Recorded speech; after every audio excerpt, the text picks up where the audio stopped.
그냥 대책 없이 줄이시면 됩니다. 예. 저는 그걸 강추해요. 그러면 자식들도 저절로 나가게 돼 있고요. 식사 문제 다 해결됩니다. 아파트가 그렇게 넓은데, 그러니까 거기 다 진을 치고 농성을 하시잖아요.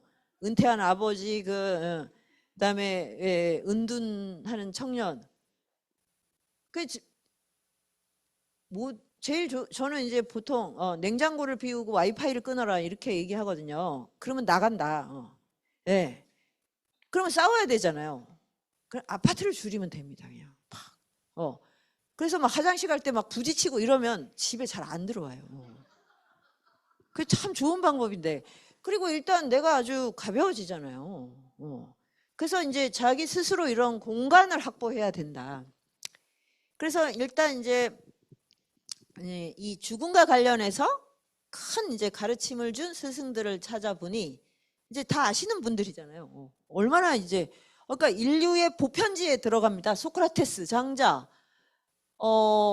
그리고 이제 사리불과 붓다, BC 5세기죠. 그러니까 무려 2500년, 2600년 전이에요. 그러니까 2600년 전에 죽음으로부터 자유로워지는 길이 열린 거예요. 인류 역사에서. 처음으로. 이게 중요한 겁니다. 그 전에는 없었어요. 오로지 정복, 약탈, 확장, 신에 대한 무진장한 제사. 그래서 그냥 죽어서 하늘에 간다. 하늘이 있을 거야. 설마 신이 없겠어? 설마? 그래서 신의 나라로 가거나 아니면 지옥에 간다. 저승에 간다. 이렇게 생각한. 지금도 뭐 사실 대부분은 이제 이런 정도의 이제 죽음에 대한 표상, 사후 세계의 표상을 갖고 있죠. 그러려면 이제 부자가 되고 권력을 가져야 되잖아요. 많은 희생물을 바칠 수 있어야 되니까. 그래서 정복, 약탈 이런 거를 할 수밖에 없었는데 2600년 전에 이제 드디어 이런 길이 열린 겁니다.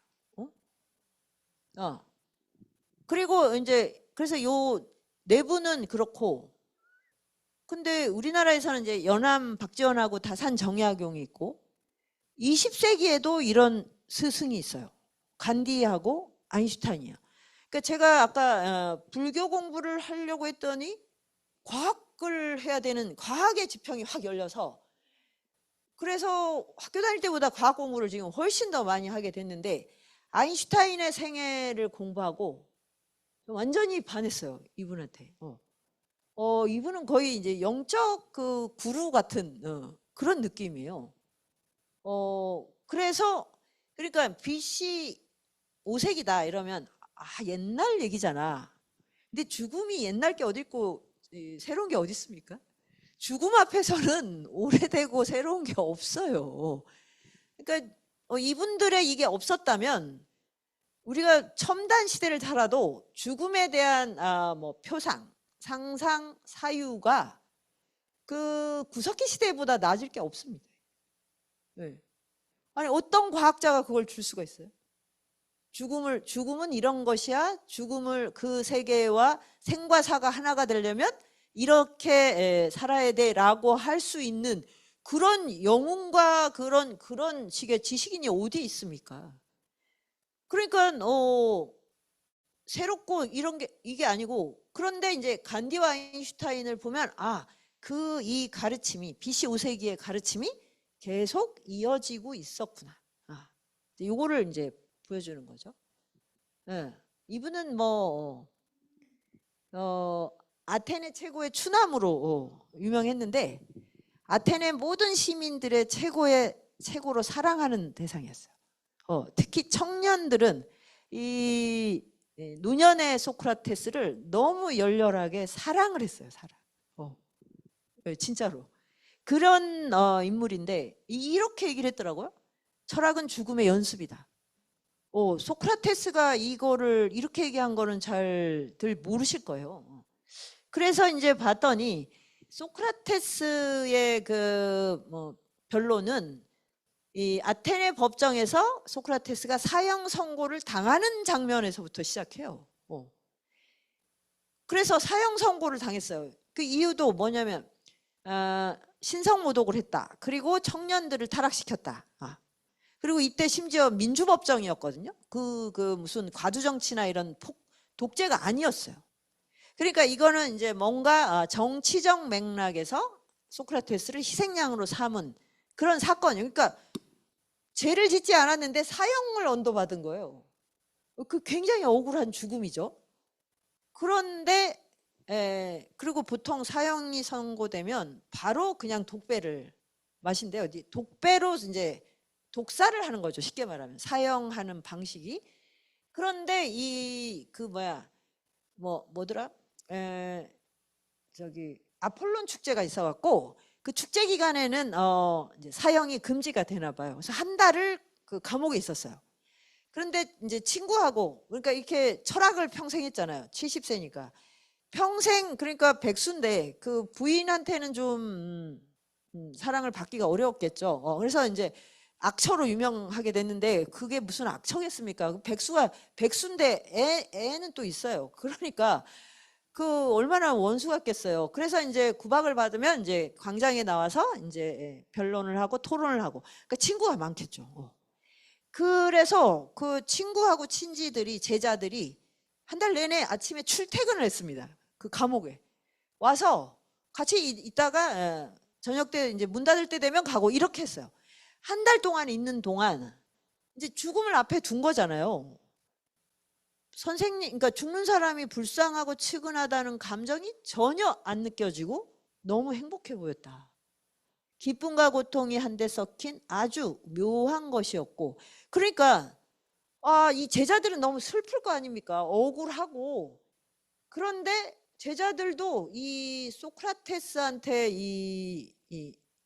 거기에 촉발이 돼서 같이 울고 웃고 이러고 있는 거예요. 자기도 모르게 막 얘기하다 보면 막 웃어. 그러면 이제 안 되지. 스승님이 이제 돌아가실 텐데. 이렇게 생각해서 또 울다가, 소크라테스가 야, 그러지 말고 어쩌고 얘기하면 또 막 웃다가 이런 광경이 연출이 된 겁니다. 그래서 이제 저는 보통 이제 소크라테스에 대한 이야기를 하는 책들은 그 이제 플라톤이 정리한 소크라테스의 철학, 그걸 중심으로 하는데 저는 죽는 장면만 크로저 본 거예요. 그랬더니 죽음에 대해서 많은 얘기를 했더라고요. 죽음은 참 좋은 일임에 틀림없다. 그래서 증명을 해요. 소멸 아니면 옮겨감인데 소멸이면 나는 이제 슬픔을 못 느낄 테니까. 근데 이 세계에서 저 세계로 옮겨가. 그러면 난 너무 좋아. 왜? 거기 가면 나처럼 이렇게 죄 없이 죽은 사람도 있을 거 아니야? 그 사람하고 이제 누가 더 억울한지 이야기할 수도 있고 거기에 많은 영혼들이 있을 거 아니야? 자기는 너무 할 게 있다는 거예요. 거기 가서도 진리에 대한 탐구를 계속 할 것이다. 그러니까 이것도 해피야. 그런데 자기가 잘 생각했더니 삶과 죽음은 끊임없이 순환해. 이것도 아주 길게 증명을 합니다. 산자는 어디로부터 오는가? 죽은 자로부터 온다. 그래서 이때 아주 소박한 윤회론이 지중해에 이렇게 퍼졌었어요. 인도로부터 흘러간. 그래서 그러니까 그렇다면 뭐겠어요? 계속 순환을 하면 산자가 죽고 죽은 자가 다시 살고 그럴 때 이제 근데 계속 죽어야 되잖아요. 그러면 죽음을 두려워하지 않을 길은 무엇인가? 성과 지혜. 선을 닦고 지혜로우면 죽음이 두렵지 않다. 왜?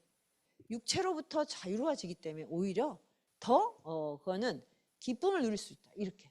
그렇게 확고하게 딱 죽음에 대해서 정리를 하니까 자기는 죽음이 너무 기다려진다. 이렇게 한 거예요. 와, 근데 논리적으로 지금 너무 완벽하지 않나요? 근데 우리는 왜 두려울까요? 그래서 왜 우리가 죽음을 두려워하는지 따져봤어. 그랬더니 선하지가 않고 지혜가 없어서다.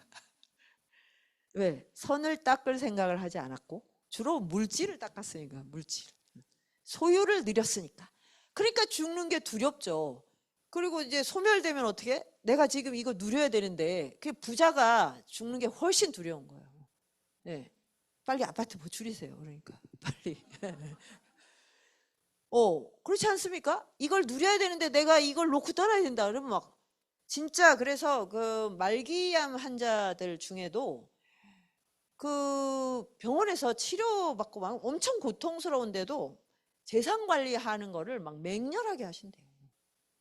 그러니까 어떻게 보면 막 살려는 의지가 막 엄청난데 계속 이전하고 똑같이 살고 싶은 거지. 더 많은 걸 갖고 싶다. 삶의 의지가 내가 이제 좀 다르게 살고 싶어서 내가 치료를 한다가 아니고 그러니까 그 고통은 자기가 만드는 거죠. 그리고 이제 죽음에 대해서 생각을 안 했어. 나는 계속 살 것 같아. 나 건강하니까. 그래서 20대에는 절대 노인이 된다는 걸 생각을 못 하잖아요. 자기 몸이 지금 아주 활발하니까. 예, 건강한 사람은 자기가 내일 아침 쓰러질 수 있다는 생각을 못 합니다. 예. 그러니까 이걸 뭐라고 하면 무지죠, 무지. 지혜가 없는 거죠. 그래서 이제 선을 닦고 지혜롭지 않으면 죽음이 두렵구나. 예. 그걸 닦는 만큼 우리는 자유로워진다. 이거고 장자는 또 뭐 또 한술 더 뜨죠. 장자는 이제 부인이 죽었을 때 질장구를 막 쳐가지고 친구들이 너무한 거 아니야? 가난하게 사느라고 고생했는데 어떻게 그럴 수가 있어? 그랬더니 나라고 어떻게 슬프지 않았겠어. 근데 가만히 생각을 했더니 본디 생명이라는 게 없고 형체도 없었고 기만 있었어. 우주의 에너지 파동만 있었고. 근데 이게 이제 음양으로 나누어지고 막 오행으로 이렇게 이합집산하면서 형상이 생겼고 거기에 생명이 됐다가 지금 다시 기의 세계로 돌아간 거야. 그러면 지금 큰 집에서 푹 쉬고 있을 거야. 근데 내가 막 슬프다고 하면 부인이 쉬는 거를 지금 방해하고 있는 거 아니야? 이렇게 얘기를 한 거죠. 그러니까 이게 이제 자신이 깨달은 죽음인 거예요. 그래서 이제 동양 사상은 이제 장자하고 주역 그리고 나중에 이제 불교가 들어가서 그래서 불교하고 장자가 되게 이제 많이 통하는 그 중국 불교는 그래요. 그래서 이제 요런 식의 이제 주역 음양 사상팔계 이런 식의 이제 내비게이션이랄까 GPS가 나오는 거고 그러면 이제 불교는 괴로움 그리고 이제 사멸 멸에서 시작을 하는데 이 중국 사상은 생이 핵심이에요. 산다. 근데 끝없이 변한다. 그러면 이제 죽음이 있고 소멸이 있잖아요. 그래서 생성소멸의 무한한 변화만 있다. 그러면 여기에는 나와 이 천지가 구별이 안 돼. 천지 만물이 나한테 와서 이합집산에서 나로 살아가다가 다시 형체를 바꾸는 거야. 이렇게 보는 겁니다.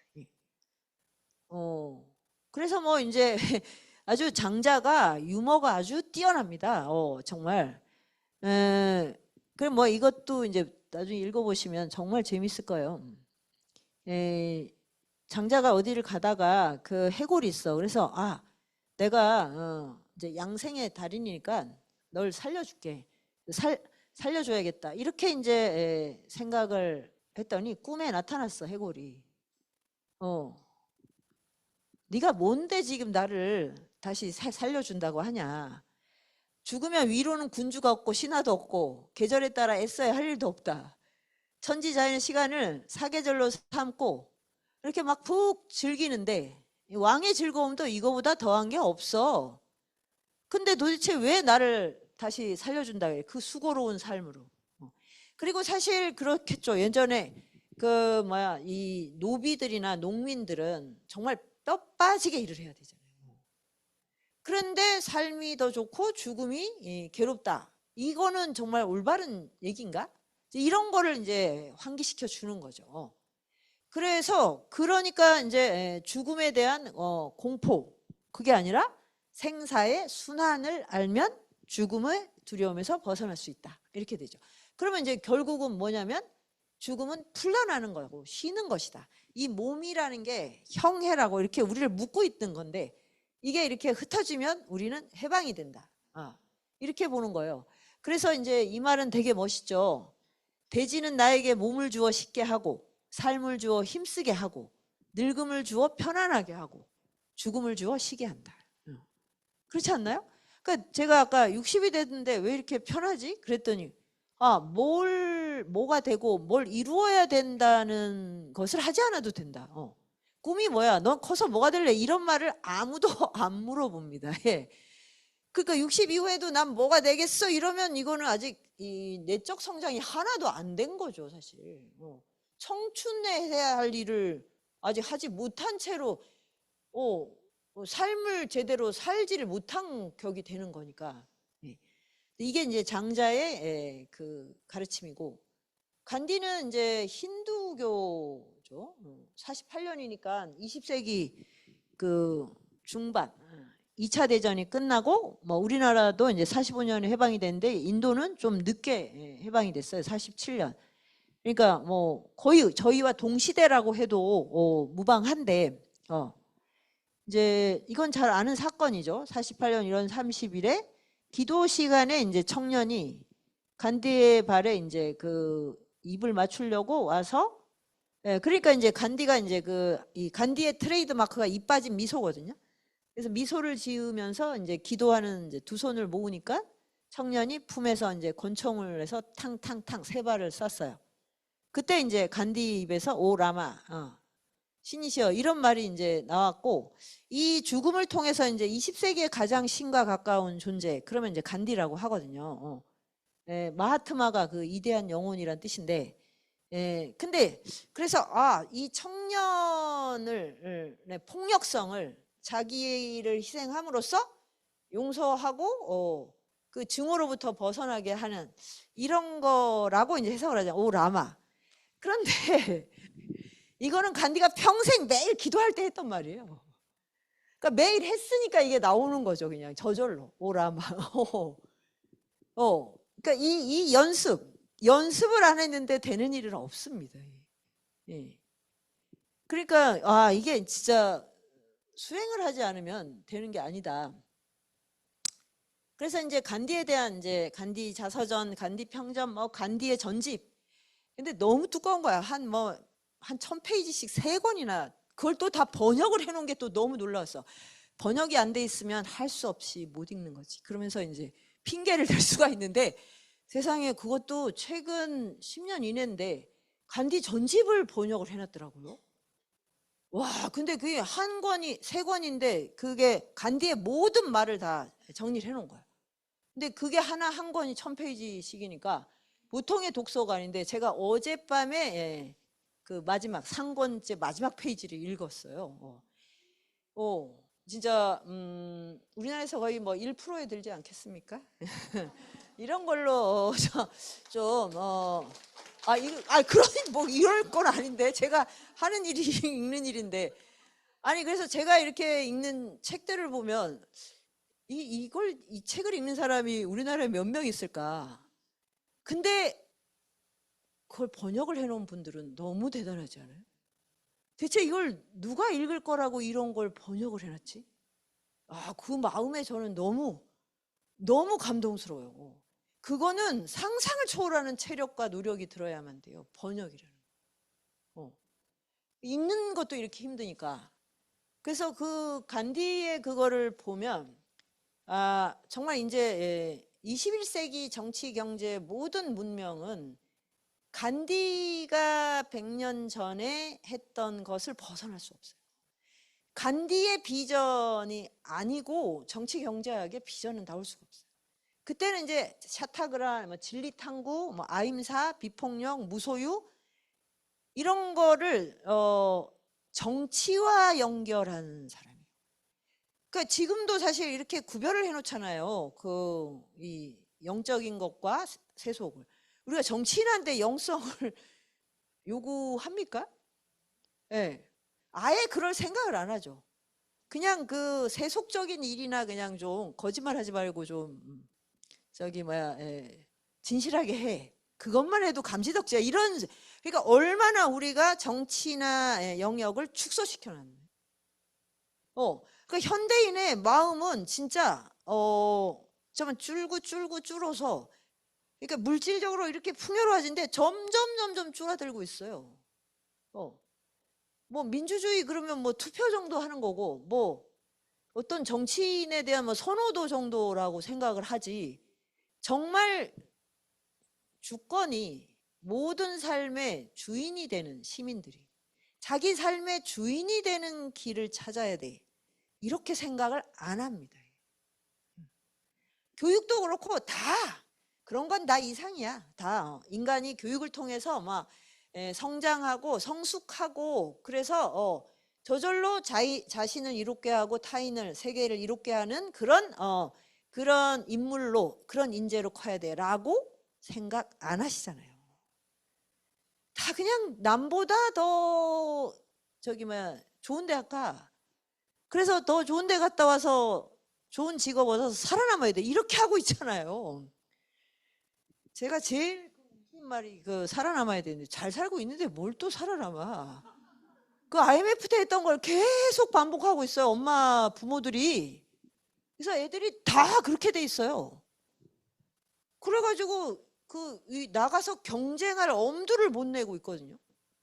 아니 이렇게 잘 사는 시대에, 아니 20세 가난할 때보다도 더 쪼그라들어서 막 집에서 고립된 이런 청년들, 은둔 청년이 이제 은둔 중년이 되어가고 있다니까요. 어떻게 이렇게 될 수가 있을까요? 그런데 그런 거 다 줄여놨어, 막 다 줄여. 그러니까 앞으로 그런 문명은 AI가 나와서 육체노동, 뭐 정신노동도 다 해결해줘. 그럼 인간은 뭐를 해야 되죠? 오로지 자기 욕망밖에는 추구하지 않는 방식으로 AI를 쓰게 되면 이제 정말 그건 인류는 멸망의 길을 가게 되거든요. 어떻게 이렇게 마음이 쪼그라들었을까요? 그래서 간디를 보면, 간디는 종교적 신념을 그대로 정치에 적용했어요. 그래서 성공을 했어요. 그래서 인도의 독립운동의 아버지가 된 거예요. 이게 놀라운 일 아닙니까? 저는 이게 종교적 진리 탐구를 하지 않는데 민중을 위해 봉사할 수 없다.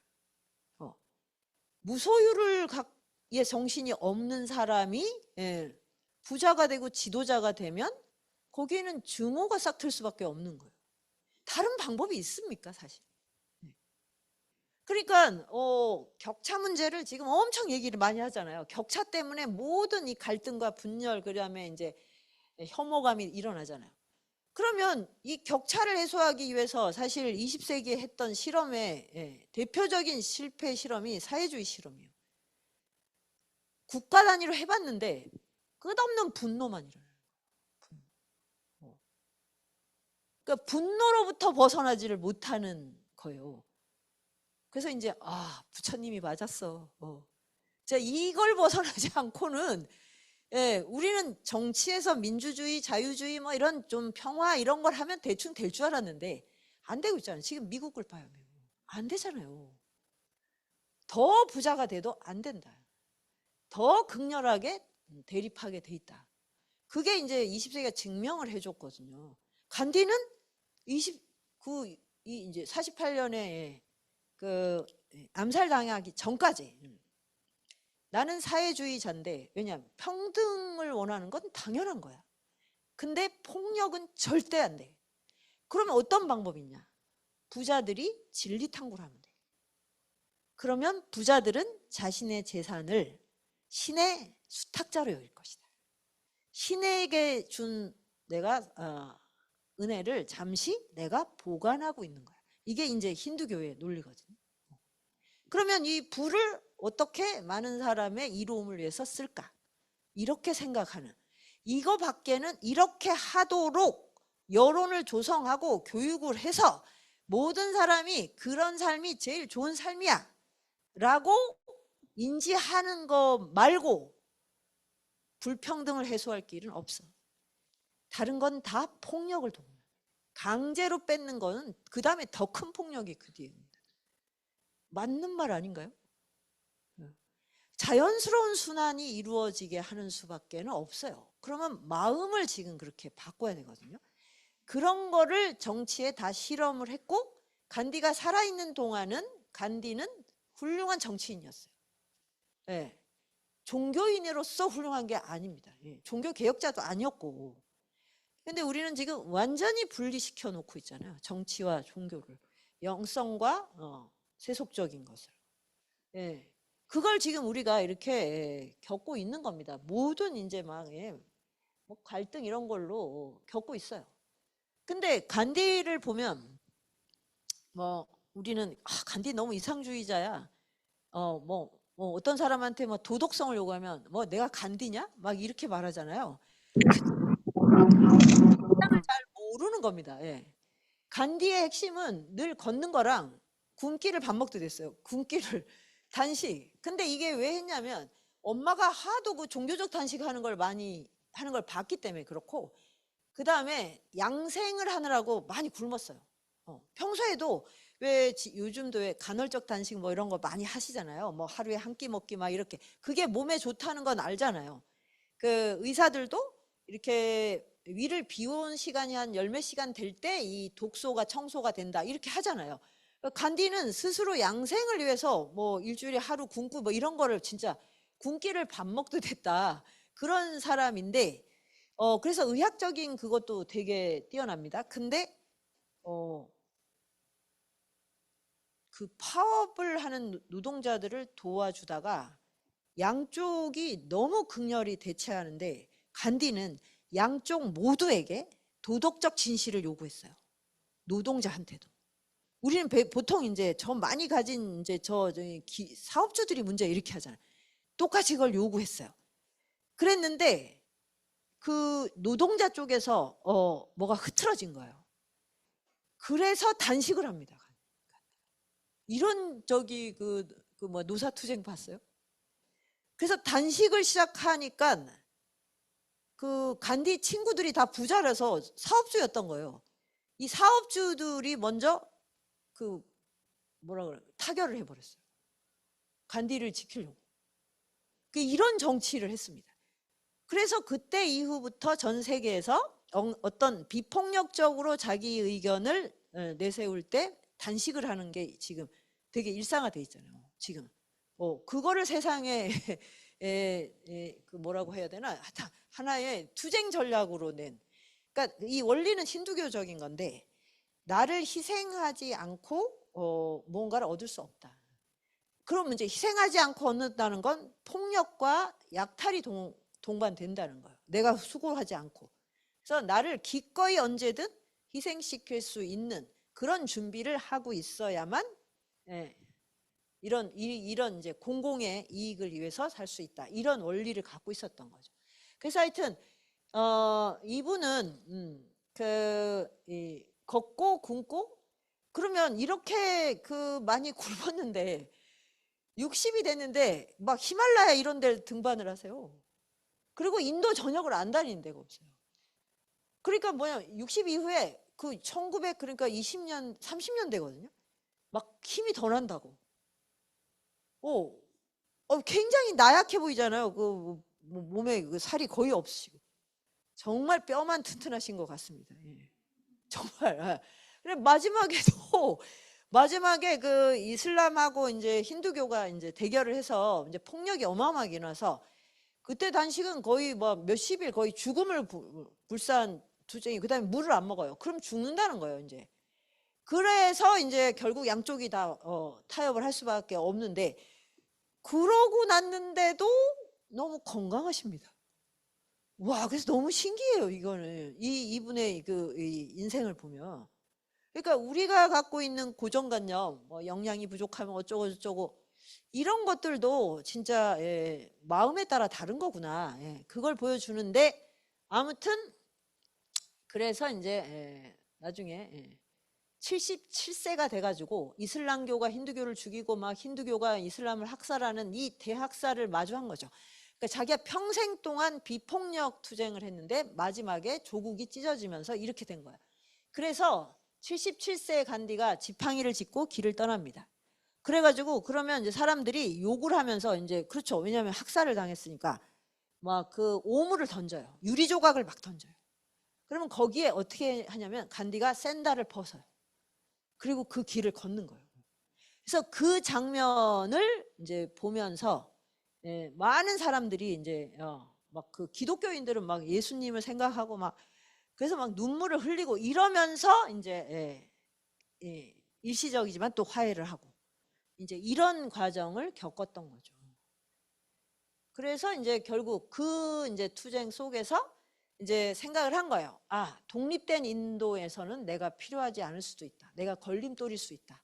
그런 마음을 갖고 있었던 거. 그러니까 죽음을 이미 준비하고 있었고 이분은 젊어서부터 늘 죽음을 늘 준비하고 계십니다. 그러니까 언제든 죽을 준비를 하고 모든 것을 결정을 했어요. 그러니까 죽음이 완전히 하나의 이제 수행이었던 거죠. 그래서 나는 이제 언제든 이제 죽을 수 있고 그 다음에 죽음은 나에게는 영광스러운 해방이다. 그러니까 이제 이 암살을 아주 기꺼이 받아들일 수 있었던 것이죠. 이게 동시대에 이런 분이 살았다는 게 저는 참 놀라운 거고 아마 21세기에 이제 새로운 우리가 문명의 비전을 탐구하려면 정말 간디를 다시 읽고 간디에게서 배울 수밖에 없다. 그런 생각이 듭니다. 그래서 아마 이제 그 무시무시한 3,000페이지의 그런 전집을 번역을 하시지 않았을까요? 그분들은 도대체 무슨 생각으로 하셨는지 진짜 궁금해, 정말. 자, 그리고 간디와 이제 동시대인이 아인슈타인인데, 아인슈타인은 이제 과학 공부하느라고 이제 알게 됐어요. 그냥 저는 이런 분인 줄만 알았거든요. 이렇게. 아니, 이것뿐 아니라 아인슈타인은 머리가 헝클어진 걸로 유명하거든요. 그런데 그러면 사진을 이제 아인슈타인이 움직였다 하면 이제 사진을 엄청 찍어댑니다. 그러면 잠깐 그렇게 하고 머리를 헝클어낸대요. 머리를 빗는 게 아니고. 그래서 저기 나중에 말년에 이제 아인슈타인을 모든 이제 청년들이 너무 좋아해서 양딸들이 같이 살고 결혼을 했는데 남편하고 안 살고 그 아인슈타인하고 살겠다고 와요, 미국에. 그 딸들도 머리를 안 빗고 더 헝클어뜨렸대요, 같이. 그러니까 얼마나 유쾌한 사람인지 알겠죠. 그러니까 이런 모션을 일부러 지어주는 거예요, 기자들한테. 저기 특종을 하라고. 그래서 이런 사진이 많이 있습니다. 근데 이제 상대성 이론을 이제 이 특수 상대성 이론, 일반 상대성 이론 1905년하고 1915년이면 이 1차 대전 때거든요. 그때 이제 이런 뉴턴 역학을 붕괴시켰다. 이 말은 뭐냐면 절대 시간, 절대 공간이라는 관념이 무너졌어요, 아인슈타인 때문에. 그러니까 이제 이 물리학이 불교랑 크로스가 되는 거죠. 뉴턴은 시간과 공간은 절대적이다 이렇게 생각했어요. 그래서 그걸 이제 과학으로 그 역학을 증명을 했는데 그걸 우리가 학교 다닐 때 많이 배웠습니다. 무슨 뭐 관성의 법칙, 무슨 뭐 질량 무슨 법칙 이렇게 해서. 근데 이 상대성 이론이 나오면서 공간과 시간은 계속 연기적으로 움직이는 거예요. 그래서 그들은 살아 움직인다. 이곳의 물질은 저곳의 공간을 휘어지게 만들고 다른 곳의 물질을 움직이게 만들고 그게 또 공간을 휘어지게 만들고 그러면서 공간, 시간, 물질, 에너지가 서로를 맞물려 돌아가는 거예요. 그러니까 물질 따로 그 다음에 에너지 따로가 아니라 물질과 에너지가 하나인데 물질과 에너지가 시간과 공간을 만들면서 이 우주가 연출되는 거예요. 그러니까 이 과학자들이 거의 다 불교에 심취할 수밖에 없어요. 이걸 발견하고 너무 놀랬을 거 아닙니까? 근데 이제 먼저 주역을 배우고 불교를 배웠더니 이미 2600년 전에 이거보다 더 센 시간도 없다, 공간도 없다. 이게 다 마음이 만들어낸 거다. 막 이런 말을 보니까 충격을 받았죠. 그런 다음에 이제 양자역학. 지금 우리가 지금 양자역학 안에 있어요. 여기 지금 줌 안에 많은 분들이 계시잖아요. 이게 지금 이거 마법 아닙니까? 이게 다 다른 공간에 있는데 지금 여기에 모여 있잖아요. 이거 손오공도 구사하기 힘들어요. 이거. 손오공 72가지 변신수를 능가하는 우리는 초능력을 다 지금 구사하고 있고, 여러분이 그 이제 스마트폰을 이거 없으면 못 살죠. 스마트폰 없으면 못 사시잖아요. 이제 이미 이건 신체 일부야. 이게 양자역학이 아니면 나올 수 없어요. 양자역학으로 작용하고 있는 거예요. 근데 양자역학 공부를 안 하시죠. 그러시면 안 됩니다. 좋은 말을 할 때 공부해야 됩니다. 근데 이것도 공부하면 되게 저도 재밌었는데 다들 너무 재밌어요. 이게 이미 현실이 돼버렸잖아요. 근데 양자역학의 문을 연 게 아인슈타인인데 나중에 양자역학하고 죽도록 싸워요. 그게 이제 자신의 그 철학과 그 신학적 관점 때문에 그렇습니다. 그 상황도 너무너무 재밌어. 그래서 계속 양자역학을 공격해서 뭔가 무너뜨리려고 하면 양자역학이 더 발전하고 그래서 그런 표현을 써요. 수류탄을 맨날 던졌는데 양자역학의 그 아성에 그 던질 때마다 거기가 사원이 더 커졌다고. 그러니까 아주 굉장히 큰 기여를 한 거죠. 근데 이 사람의 이제 죽음과는 이제 스피노자의 범신론, 그다음에 간디의 평화주의, 그리고 미래의 종교는 불교다. 여기까지도 다 알게 됐어요. 그랬을 때 이제 나는 우아하게 떠나겠다. 이건 왜 이런 말이 나왔냐면 이 병이 이제 무슨 동맥 무슨 그 병이 들어가지고 그게 이제 터지면서 전 세계 최고의 의료진이 와서 이제 막 수술을 해라 이제 뭐 막 이런 걸 했을 때 그걸 거부했어요. 이 한 번의 생으로 충분하다. 자기의 삶에 대한 완전한 긍정. 근데 그래서 이 일생이 정말 재밌습니다. 아인슈타인의 상가 우주라고 그것도 한 500페이지 되나? 근데 재밌어서 정신없이 보게 됩니다. 사생활과 모든 일기일장이 거의 다 들어있어요. 자, 그래서 이제 이 사람이 이런 표현을 했거든요. 종교가 없는 과학은 다리를 저는 거고 과학이 없는 종교는 눈이 멀 것이다. 그러니까 지금 달라이라마가 얘기하시는 거랑 똑같아요. 불교 공부를 하려면 과학 공부를 반드시 해야 된다고. 그러니까 종교와 과학을 크로스한 거죠. 그래서 이 칼텍이라는 우리나라 이제 과학고등학교 비슷한 데 가서 이런 표현을 했어요. 전쟁 중에 과학은 서로를 독살하고 불구로 만드는 방법을 제공하고, 그 전쟁할 때마다 과학자들이 이런 무기를 만들거든요. 그 다음에 평화시에는 과학이 발전할수록 우리의 생활을 더욱 바쁘고 불확실하게 만들었다. 그러니까 해방을 시켜주질 않고 노동의 즐거움도 없이 지루하게 일하게 만들고 있다는 거죠. 그래서 지금 IT 업계 노동자들이 제일 이게 이제 뭐 밤새고 막 이러면서 노동이 너무너무 지루하잖아요. 그래서 과학은 이렇게 하면 안 되고 보통 사람을 잘 살게 만드는, 그러니까 노동의 즐거움, 그 다음에 여유, 그리고 평화, 이런 걸 만드는데 기여해야 한다. 그래서 뭐 뭡니까 그 아인슈타인의 어록이 있어요. 요거는 이제 우리가 좀 익숙하니까 건너뛰기로 하고요. 그 어록을 보면 거의 무슨 법구경을 읽는 것 같은. 그래서 매일 자기는 일어나서 생각한대요. 나를 존재하기 위해서 얼마나 많은 사람들이 그들에 의해서 타인들에 의해서 내가 존재한다는 것을 절대 잊어서는 안 된다. 그러면 이제 그들을 위해서, 그들의 행복을 위해서 내가 무엇을 할까? 이런 마음으로 자기는 하루를 시작한다.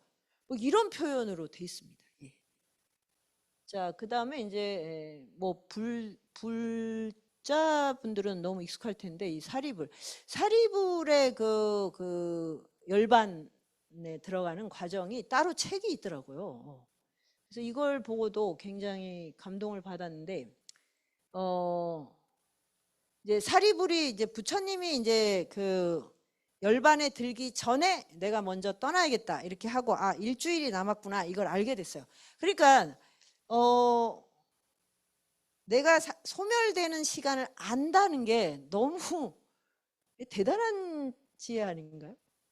우리가 지금 왜 불안한 건 모르기 때문이잖아요. 모르기 때문에 죽음도 모르고 내가 언제까지 삶을 영위한다는 걸 몰라요. 근데 이제 시한부 인생이면 그럼 좋아해야 되잖아요. 몇 달이면 몇 달밖에 못 산다. 그때까지구나. 좋아하십니까? 예, 그걸 아는 게 아니에요. 알고 싶지 않다요, 또 그때는. 근데 평소에 생각하면 언제까지 사는지를 모르니까 어떻게 계획을 못 하겠다 이러고 있잖아요. 참, 그래서 진짜 이건 지혜가 아닌 거죠. 근데 이제 부처님은 2년 전에 이제 그 열반을 향한 길을 떠나시고, 사리불과 이제 목련종자 이 두 상수제자는 이제 일주일 전에 알았어요. 그래서 이제 먼저 스승한테 작별 인사하는 게 저는 너무 감동적이었거든요. 이거는 인류가 상상할 수 있는 정말 최후의 경지다 이런 느낌이었어요.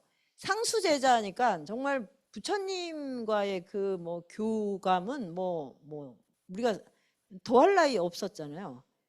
근데 이제 뭐라고 하냐면 세존 앞에 엎드려 경배할 수 있기까지 무량겁에 걸쳐 십바라미를 구족하게 닦았습니다. 그래서 그 소망은 이루어졌습니다. 앞으로는 만날 일도 스칠 일도 없을 것입니다. 이제 그 두텁던 인연도 다였습니다.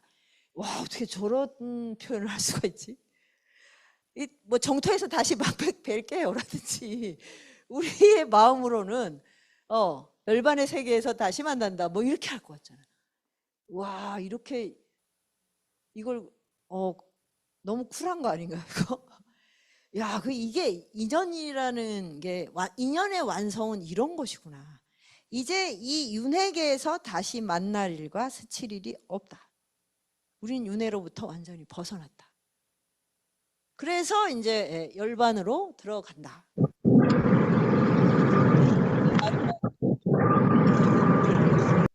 그러면 용서하십시오. 이런 작별 인사는 저는 정말 세계 고전사에서 처음 봤습니다. 그래서 이제 사리불은 정말 이 부처님 대신 법을 할 수 있는 유일한 제자였잖아요. 그러니까 뭐 사리불이 설법을 하면 부처님이 충분하다 이렇게 하셨을 그 제자인데, 그 제자와 이제 마지막 윤회에서의 마지막 작별 인사를 이렇게 하고, 근데 사리불이 이제 일주일의 시간을 어떻게 쓸까 그랬더니 낳아주신 어머니가 아직 이 불교의 입문을 안 하신 거예요. 너무 마음이 아파가지고, 그래서 이제 마지막에 어머니를 깨달음으로 이끌어야겠다. 그래서 그 고향으로 돌아갑니다. 이것도 진짜 너무 감동적이죠. 그런데 그 사리불은 브라만 계급이었고 집안에 엄마 이름이 사리예요, 사리. 근데 7명이 알았는데 7명이 전부 다 부처님 제자가 됐어요. 근데 이 여인은 끝까지 개종을 안 한 거예요. 힌두교 신자로. 브라만이라는 뭐 이거. 근데 자기 아들들이 잘 키워놨더니 죄다 다 탁발하고 있어. 이 거지같이 정말. 그래가지고 이제 어쩌다 만나면 막 욕을 하고 이랬던 거예요. 왜 거지같이 빌어먹고 사냐고. 그렇게 마음이 고집스러웠던 분이었던 거죠. 아들이 그렇게 7명이나 좀 출가하면 마음을 바꿔야 되는데, 그러니까 엄마들이 그렇게 모성이 그렇게 대단하지 않습니다. 엄마들도 이기적이에요, 사실. 예. 그래서 이제 가가지고 이제 돌아오니까, 아니, 근데 사리불이 80대에 돌아갔거든요, 집으로. 그럼 엄마는 지금 몇 살인 거예요? 100살 넘으신 거 아니에요? 이야, 대단하시다. 근데 정정하셔. 그래서 아니, 얘가 왜 돌아갔지? 이랬는데 막 이제 이질, 설사를 막 하니까 병이 드니까 걱정이 되잖아요. 이게 엄마의 마음이죠. 근데 막 그냥 사천왕이랑 범천왕이 와서 막 문안을 하네. 그러니까 이 사천왕 범천왕은 힌두교의 신이거든요. 브라만교의 신들이라고. 신들이 막 들락날락해. 그때 이제 충격. 그러면 내 아들이 섬기는 스승은 도대체 어떤 존재인 거야? 그때 비로소 부처님의 위상을 알게 된 거예요. 그러니까 역시 이런 충격을 줘야 되는 거죠. 그러니까 이 아들이 충격 요법을 쓴 거죠. 걱정과 충격. 그래서 이제 가서 이제 그때다, 요때다 하고 설법을 해서 어머니를 깨달음으로 인도했더니 어머니가 사랑하는 우빠띠사야 왜 이제 말해주는가? 불사의 감로를 왜 그동안 안 말해줬냐고 막 이럽니다. 안 했겠어요? 들은 적이 없는 거지. 안 들은 거지. 예, 그렇게 해서 이제 어머니를 깨달음으로 인도한 다음에 열반에 듭니다. 그러니까 뭐 우리는 이런 거를 흉내낼 수는 없는데, 어머니가 돌아가시면, 부모가 돌아가시면 다 이제 엄청난 이제 슬픔을 겪어요. 불효막심할수록 더 슬픕니다, 사실. 예. 왜냐하면 뭐 자기가 못된 짓 한 것만 떠오르잖아요. 부모님과의 추억이라는 게. 그래서 뭐 울고 그러는데, 그러니까 부모님이 돌아가셔도 할 일이 있는 거죠. 부모님의 그 자식 때문에 걱정하고 또 충격받고 했던 그 마음은 지금 어딘가를 떠돌고 있을 거 아니에요. 그런 마음은.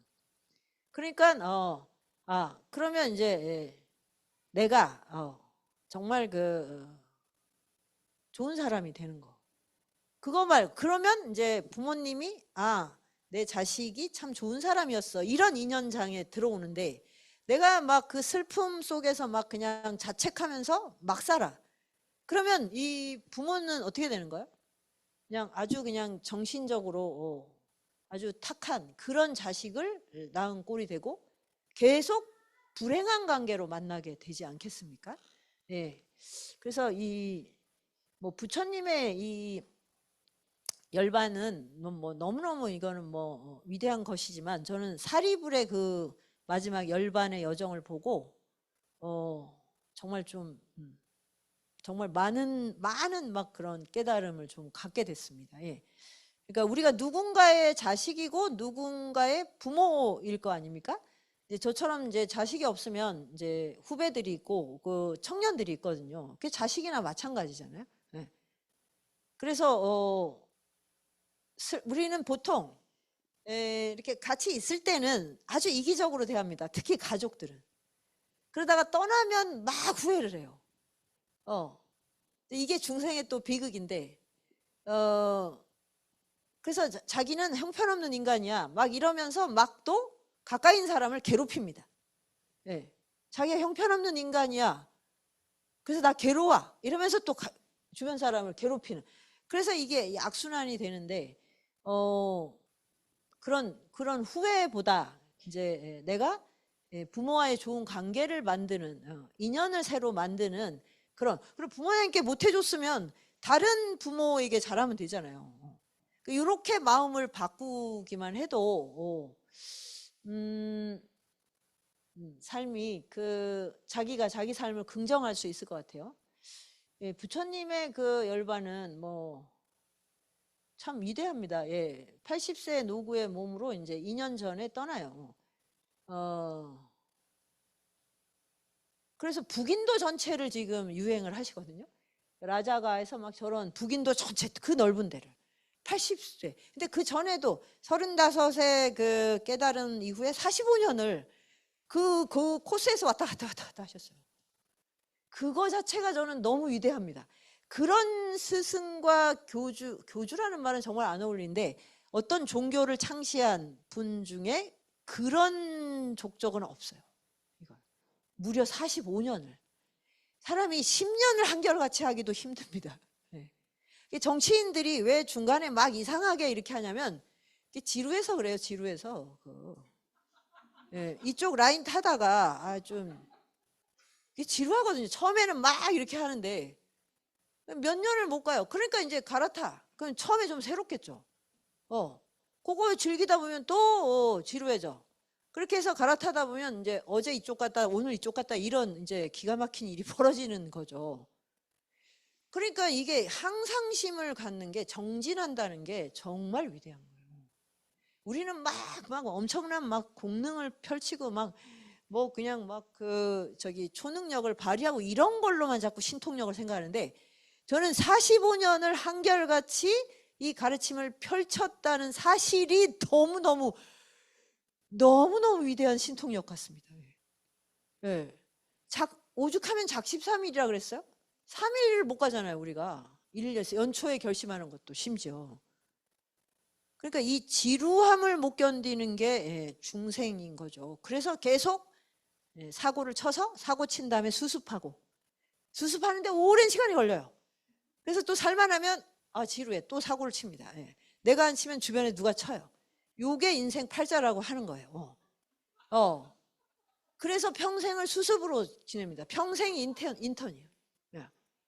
그래서 솔직히 얘기하면 가족 중에 누가 사고를 쳤기 때문에 내가 지루할 틈이 없이 산 거예요. 이거 진심입니다, 진짜. 아무도 사고 안 치고 남편도 뭐 직장에서 잘 지내고 그다음에 성실하고 애도 뭐 공부 잘하고 말잘, 그럼 뭐 인생이 허무해서 죽겠대요. 그래서 우울증 걸려요. 그러니까 누군가 사고를 쳐야 돼요.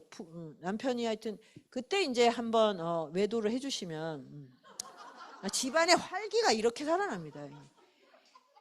아니 이게 진짜예요. 막장 드라마를 보면 평범하게 아주 잘 살던 그 집이 갑자기 평지풍파 일어나잖아.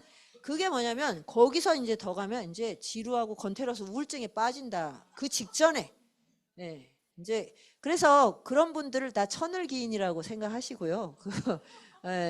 내 남편의 연인, 내 부인의 뭐 남자친구 다 천을기인입니다. 갑자기 사람 막장 드라마 보세요. 막 주인공들이 이렇게 무력하다가 갑자기 막 그냥 막 댄싱 퀸이 되고 막 난리가 나잖아요. 남편이 집 나가면. 그러니까 이거를 제가 이제 약간 좀 이제 이렇게 얘기하면 좀 웃기긴 한데 이 중생이 산다는 게 이런 거예요. 그래서 정진이라는 것이 정말 이게 너무너무 중요한 것이다. 이게. 예. 봄, 여름, 가을, 겨울을 우리가 하나의 마음으로 통과하기도 어려워요. 근데 45년을 대상에 정말 그리고 계속 설법을 하셨어. 그게 84,000 법문이야. 근데 이게 글자가 아니잖아요. 예. 근데 이걸 다 외운 제자들이 있어. 또 외워가지고 정말 너무 많아. 너무 많아. 그래서 그 신학교에 가면 그 기독교 신학 하시는 분들이 불교 신학 하는 분들을 그렇게 동정을 한대요. 나는 한 권만 읽으면 되는데 너는 이거를 도대체 이 평생 읽을 수가 있겠냐고 막 이렇게. 이게 놀랍지 않습니까 이거. 저는 이런 사실 제가 이제 그냥 저는 불자가 아니고 그 고전 평론가 입장에서 보면 너무 이런 게 다 기적 같아요. 그걸 어떻게 다 외우고 그게 이렇게 전승이 되고 있지? 네? 그러니까 그것이 진리이기 때문에 가능한 거죠. 그리고 부처님이 보통의 뭐 이런 종교 창시자였으면 조직 관리 하시다가 사실 거기 꼭 어떤 좀 스캔들이 나오잖아요. 네. 근데 부처님은 저는 불교 신자가 아니라고 생각합니다. 불교도가 아닙니다. 그러면 불교는 진리가 아니에요. 제가 보기에는 불교가 안팎이 있다면 불교가 아니에요. 그거는 무상정등이거든요. 그러니까 올바른 깨달음이에요. 길이에요, 그냥. 근데 그거를 이제 전승하고 전파하는 분들의 승가 공동체가 있는 것이 불교가 여기까지가 불교고 여기까지는 불교가 아니야. 그럼 그거 자체가 불교가 아닙니다. 불교에는 외부가 없어요. 그러니까 부처님은 불교의 창시자가 아니에요. 그건 후대에 이제 그 승가 공동체를 불교, 다른 종교하고 달리 불도 깨달음이란 뜻이잖아요, 사실은. 그러니까 인간이 걸어가야 할 보편적 길, 죽음의 공포로부터 벗어나는 길, 이것을 저는 발견하고 몸속 깨우쳐서 전파하셨다. 그러니까 이런 이력이 가능한 겁니다. 45년 동안에 저 이력이 가능한 겁니다. 그래서 이 다른 종교랑 같이 이렇게 이렇게 하는 게 사실은 층위는 안 맞습니다. 실제로. 자, 그래서 45년을 했는데 이 사성제에서 이제 제자들하고 그러니까 나 이제 열반에 이제 들어간다. 그러면 이제 수많은 제자와 이제 곳곳에 이제 마지막이다 이러면 이제 어마어마한 이제 인파를 지금 유세하는 정치인보다 더 많이 이제 어딜 가나 하는데 사성제 개정의 사념처를 한결같이 이게 이제 35세 깨달고 나서 그 뒷가니까야에도 나오거든요. 사성제 개정의 사념처. 저거를 수많은 이제 변주, 그러니까 방편을 구사해서 그거를 말씀하시는 거죠. 그리고 이제 쭌다의 공양을 마지막으로 받고 이제 그 쿠시나가라 그 사라 쌍수 이제 2년 전에 떠나셔서 그 사이에 이제 여러 가지 뭐 이제 등등 사건을 겪으시고 이제 3개월 뒤에 열반에 들겠다. 이걸 결정하는. 그러니까 이 죽음의 형식이 왜 무상이냐면 스스로 죽음의 순간을 선택하는 거예요. 이거는 진짜 압도적 경지죠, 이거는. 이게 우리가 죽음으로부터 자유롭다고 하면 여기까지 가야 맞는 거예요. 시간 공간을 스스로 선택을 하는 거죠. 그리고 모두에게 그 죽음의 과정을 보여줘요. 근데 뭐 부처님이 막 우아하게 막 뭐 이렇게 신비로운 장면으로 뭐 승천하신 게 아니잖아요. 그 쭌다의 공양을 받고 이질, 그 전에도 또 이미 그 이질, 그러니까 부처님이 그 이 소화기, 대장 이쪽 계통이 좀 안 좋으셨던 것 같고요. 제가 보기에. 그리고 인도가 그 이제 우기, 몬순 기운이잖아요. 그러니까 습기가 있어서 그러면 이게 그 대장 그쪽 소화계가 좀 문제가 생깁니다. 폐대장에 문제가 생겨요. 그리고 올해가 또 폐기운과 관련 폐대장을 잘 돌봐야 되는 운기이기도 하고요. 근데 하여튼 그래서 그 쭌다 공양 받기 전에도 엄청나게 설사를 하셨어요, 사실은. 그러니까 이제 쭌다의 공양 때문이라고 할 수가 없는 거죠. 근데 하여튼 쭌다는 너무 이제 정심성의껏 했는데 그게 이제 돼지고기고 뭐 하여튼 등등 해서 이제 그 병으로 이제 열반에 드신. 그러니까 막 이렇게 그 무슨 신통력을 발휘해서 우아하게 지금 이 죽음의 과정을 겪는 게 아니에요. 그럼 여기서 진짜 핵심이 뭐냐면 3개월 뒤에 내가 쿠시나가라에서 열반에 들겠다고 선택하는 거예요. 이게 진짜 능력입니다. 이것이 정말 진정한 지혜인 거죠. 우리가 정말 감히 상상하기 어려운. 그러고 이제 쭌다의 공양으로 이제 많은 고통을 겪으셨으니까 제자들이 이제 쭌다를 또 핍박을 할 거다. 그러고도 남죠. 그래서 쭌다를 가장 훌륭한 공양을 했다고 보실했다. 붓다의 생애 2가지. 그러니까 6년 고행 뒤에 그 수자타가 고행을 끝내고 보리수 아래 나무 아래 들어가기 전에 수자타가 한 우유 공양 하고 이 열반에 들어가기 전에 한 공양, 이 2가지가 가장 수승한 것이다. 그렇게 해서 이제 앞으로 많은 복을 누릴 거라고 이렇게 하고 이제 그 쿠시나가를 향하십니다.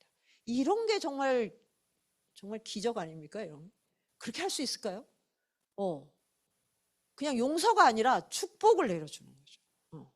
나를 열반에 들게 해준 공로가 있어 이렇게.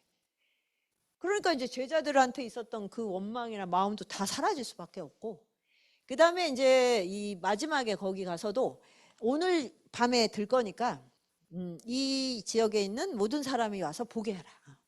그러니까 노병사의 모든 과정을 모든 사람에게 지혜의 그 어떤 자료로 다 보여주시는 거예요. 그러니까 우리는 이제 이걸 자꾸 숨기잖아요, 사실. 아픈 것도 숨기고 늙는 거를 보여주기 싫고. 그래서 나이 들수록 동창회 이제 나가기 싫은 게 더 나보다 젊어 보이는 애가 있을까봐. 그러니까 동창회를 빨리 끊으시라니까 제가 그 예전에는 동창회 말고는 많이 뭐 외부 관계가 없어서 그럴 수 있는데, 그리고 뭐 대가족이니까 뭐 너무 인간관계도 사실 많았고 바깥으로 나가려면 동창회를 가야 됐었잖아요. 지금은 뭐 그냥 뭐 어디선 공부하면 어디선 친구 사귄다니까요. 그 동창회를 가면 그런 비교를 막 엄청나게, 그러니까 학교 다닐 때 그 왜 쪼잔한 경쟁심이 다시 되살아나는 거예요. 그 인연 조건에. 그래갖고 이제 자식이 또 어느 학교 갔냐 이거 가지고 막 상처받고 뭐 난리도 아니야 진짜. 그러니까 계속 마음이 상합니다. 그러니까 새로운 친구를 만나세요. 새로운. 동창이 그 오래된 친구는 그냥 그거는 뭐 보게 되면 보고 다시 좋은 관계로 만날 수도 있고, 그런데 그 인연 조건은 아주 마음을 아주 짜치게 만든다. 그거를 그리고 또 문제가 이렇게 100세 시대인데 계속 동창을 만나면 100세 때 100세 친구를 만나는 거예요? 그럼 누가 봉양합니까? 내가 지금 뭐 휠체어 타고 다니는 누가 지어야죠? 이런 생각 안 해보셨어요? 그래서 절대 동년배하고 그 친구 안에 있으면 안 돼요. 네, 저희는 그래서 2060 지금 70, 80 뭐 이렇게 있는데 80은 아주 드무시긴 한데 2060, 80까지 있거든요. 저는 동년배랑 친구인 그 관계가 아예 없어요. 뭐 초등학교부터 대학원까지 모든 동창회를 저는 끊습니다. 예. 예. 그러니까 항상 새로운 친구를 만나죠.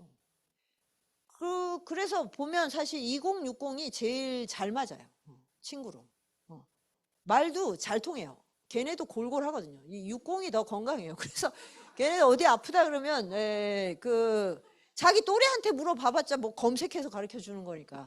근데 이제 60인 친구가 60대 친구한테 오면 바로 그냥 뜸을 떠준다거나 아니면 어디를 지압을 해준다든지 바로 체한 거 바로 고쳐주거든요. 이런 게 친구죠. 이런 게.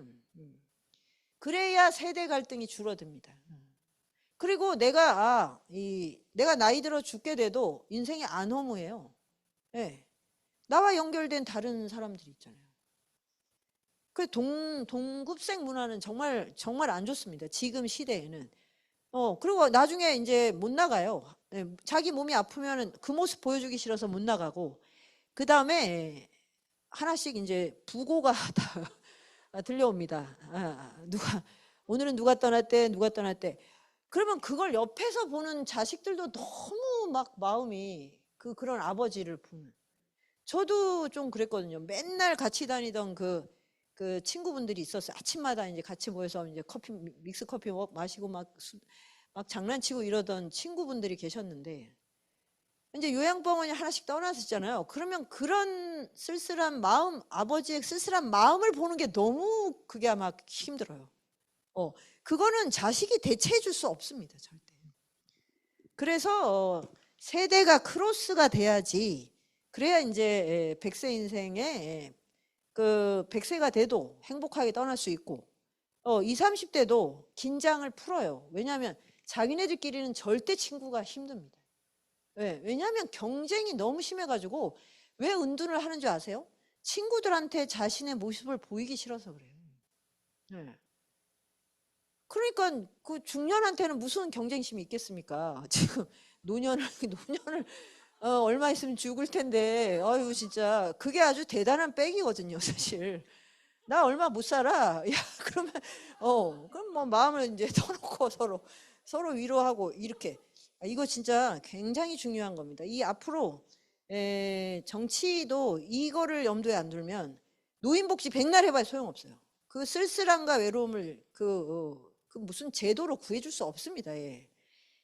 그랬는데 하여튼 이제 부처님은 그걸 다 보여주셨다는 거.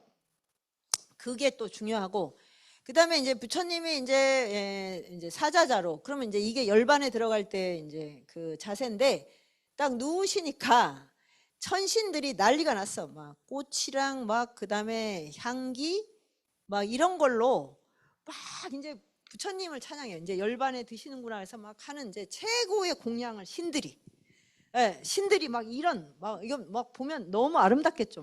뭐 그 아바타 영화처럼 막 그런 장면이 연출됐어. 그래서 그런가 보다 했는데 저는 부처님의 이 표현이 너무 진짜 참 훌륭하다. 이런 말도 안 하셨어요. 이러한 것으로는 열애를 존경하고 존중하고 숭상하고 예배하는 것이 아니다. 이렇게 쿨하실 수가 있나 세상에. 이렇게 신들이 정성을 보이면 좀 칭찬을 해주셔야 되잖아요. 이거는 수행이 아니야. 진짜 나에게 대한 최고의 예배는 도를 닦고 법을 따라 행하며 머무는 거다. 공부하고 수행하는 것이 최고의 예배다. 와 저렇게 소크라테스도 이제 제발 좀 울고불고 하지 말고 죽으면 축복이라니까 제발 성과 지혜를 닦아 이랬는데도 제자들이 막 그냥 막 벽을 치고 난리가 나가지고 소크라테스가 독배 마시고 죽기 전에 좀 우아하게 떠나게 해달라고 너무 시끄럽다고 이런 얘기를 하거든요. 야, 근데 이 진짜 예수님도 그렇죠. 부활이라는 게 그 완벽하게 자기 비용이거든요. 그래서 부활이 가능한 거예요. 예수님의 십자가도. 그런데 사람들은 예수님 몸이 부활한 것만 생각하고 죽어도 몸이 부활할 수 있다는 이런 착각에 빠지는 분들이 생겨요. 근데 신들이 이렇게 했는데도 세상에. 그러니까 얼마나 이제 이 깨달음의 길로 나아가기를 갈망하셨는가. 그래서 뭐 이제 마지막까지 좀 나에게 미진하면 물어라. 근데 거기는 이미 굉장히 뭐 거의 아라한가에 온 제자들만 있어서 물을 게 없었어요. 그러니까 막 나중에 어려워서 그러면 친구한테 물어보듯이 물어봐라. 막 이렇게까지 자상하게. 그래서 정말 부처님 자신이 나는 이 조직의 승가공동체 조직의 지도자도 아니고 그리고 본인을 벗이라고 말합니다.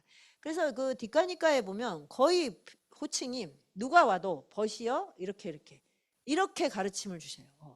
정말 인류의 가장 위대한 길벗인 것 같습니다.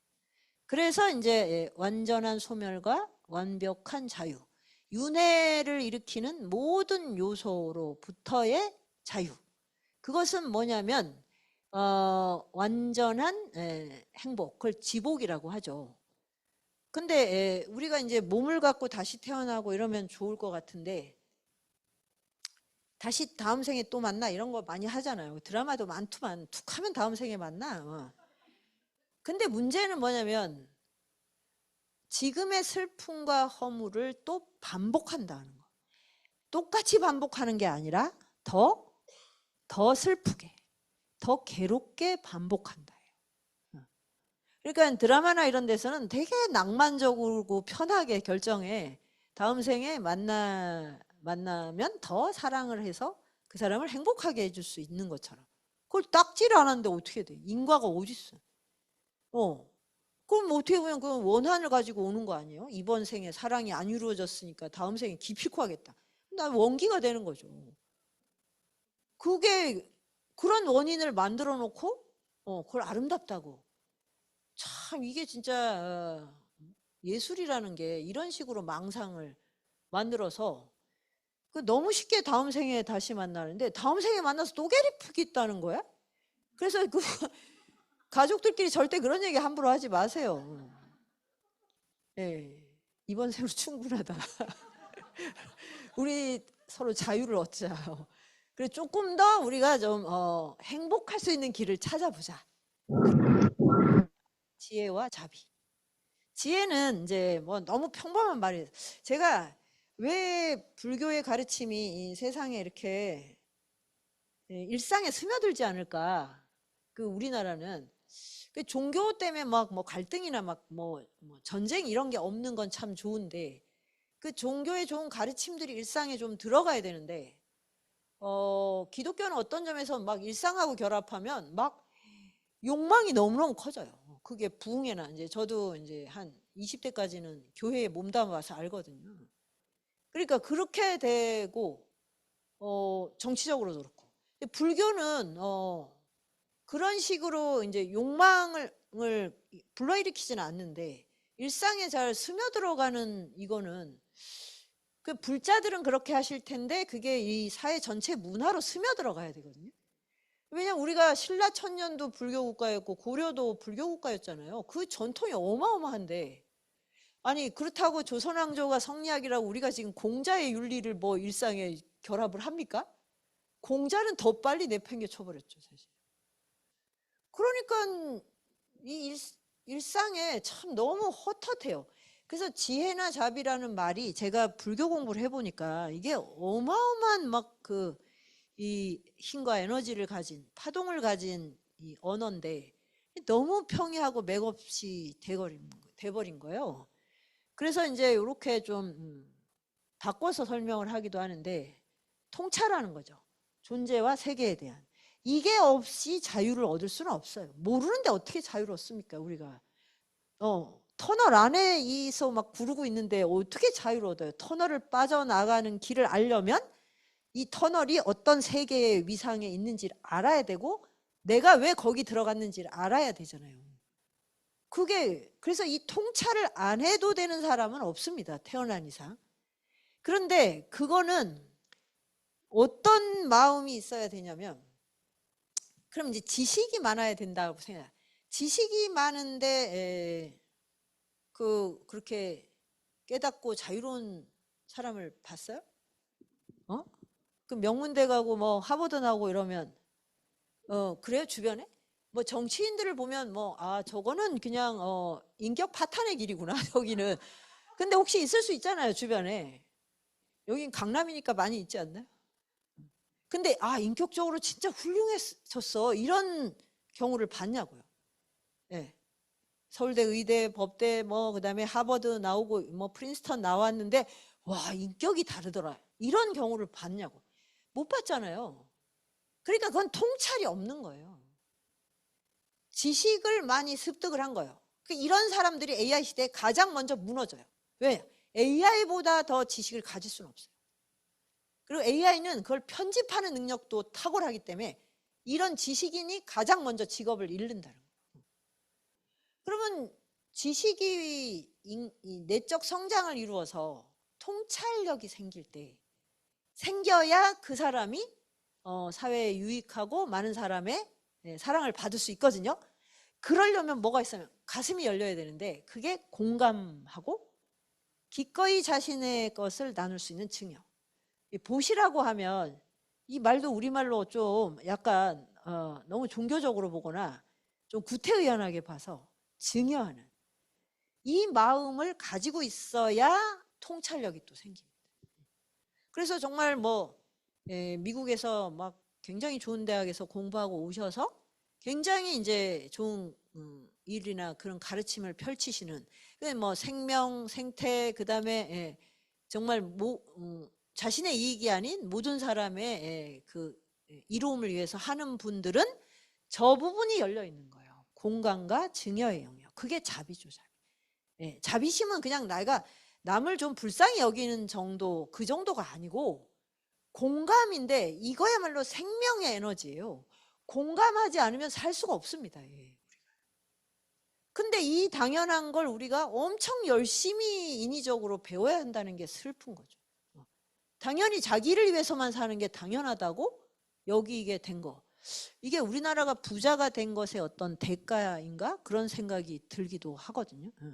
아무튼 그래서 부처님이 이제 마지막까지 가르침을 주신 건 저런 통찰과 공감의 지혜라고 할 수 있죠. 그러면 태어나건 다시 태어나서 윤회를 밟아도 나는 슬픔을 사라지게 하는 그런 삶을 살 수 있고, 그게 이제 궁극의 지점에 가서 열반에 이를 수 있다. 이것이 인간이 도달할 수 있는 최고의 죽음 형식이다 라고 가르쳐 주신 것 같아요. 제가 너무 길게 했는데 여기까지 일단 마치겠습니다. 너무 지금 열심히 들어주신 거 아니에요? 제가 이렇게 많이 막 쓰러지고 그랬으면 말을 지금 끊고 아마 마쳤을 텐데 너무 길게 했네요.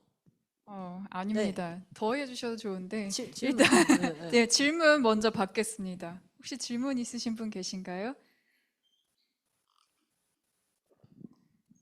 그러면 용기를 내기 제가 대표로 일단 먼저 질문을 드릴게요. 아까 전에 선과 지혜, 그 소크라테스는 선과 지혜를 닦고 이제 여러 이제 성인들의 이제 죽음에 대한 걸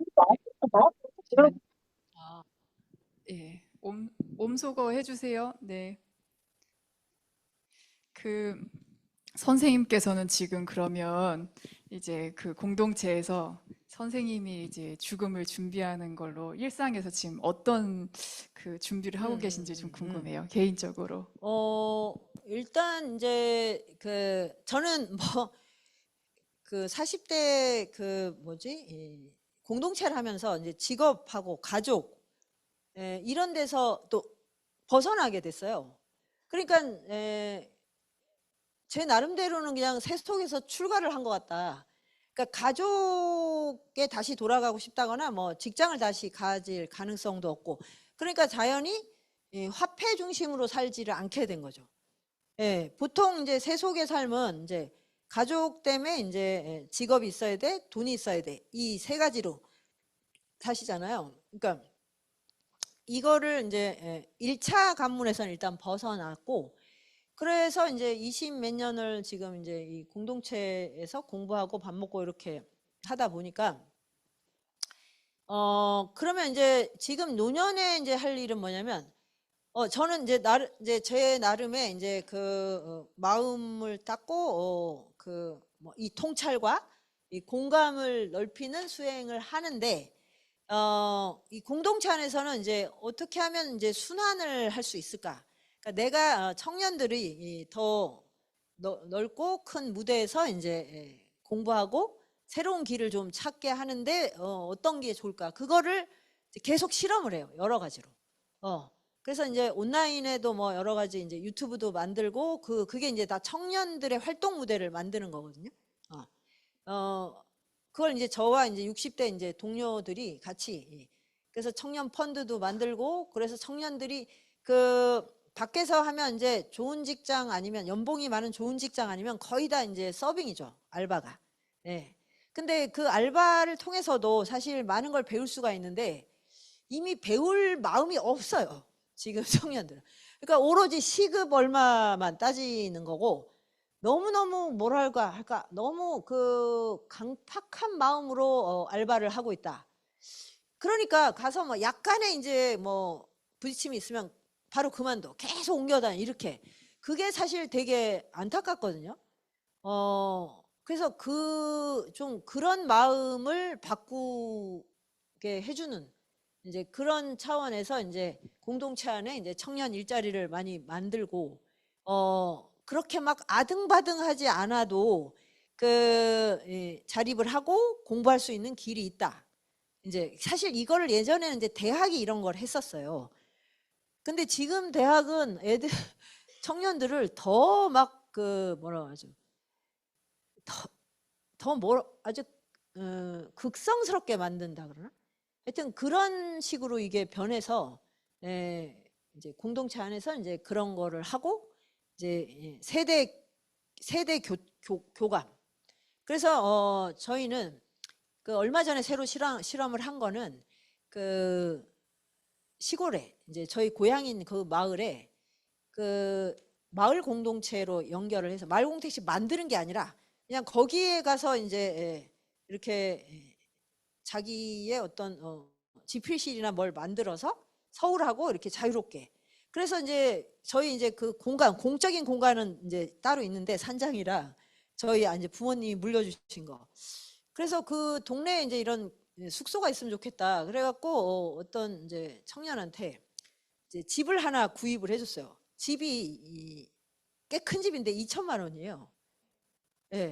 안 믿어지시죠? 그러니까 그 서울에서 한 이제 2시간 반 정도 걸리거든요, 차로. 근데 2천만 원이에요, 집값이. 그러니까 근데 너무 좋은 그러니까 시골 생활을 너무 잘할 수 있게 아늑한 집이에요. 그러니까 서울에 살면서 굳이 이 미친 서울 집값하고 싸워야 되나? 이제 다 그러느라고 청춘이 아주 그냥 사가버리잖아요. 근데 지방으로 또 이렇게 막 그 뭐지? 전원주택을 또 근사하게 지금 전원주택 지으려면 그 뭐 몇 억이 수억이 들 겁니다. 그 지은 다음에는 이제 집 관리하느라고 1년을 다 보내세요. 이웃 사람들하고 사이도 좋아지지도 않아요. 그러니까 굉장히 좀 이상한 방식으로 현대인이 산다. 그래서 그것들을 하나씩 이렇게 바꾸는, 그래서 이렇게 살면 돈이 안 들고, 그래서 그 돈은 이제 중년이 다 해결하는 거예요. 그래서 이제 이제 노년층은 살다가 이제 떠나야 되잖아요. 떠날 때 자기가 그 살고 있던 집을 다 청년에게 주고 가라. 그런 식으로.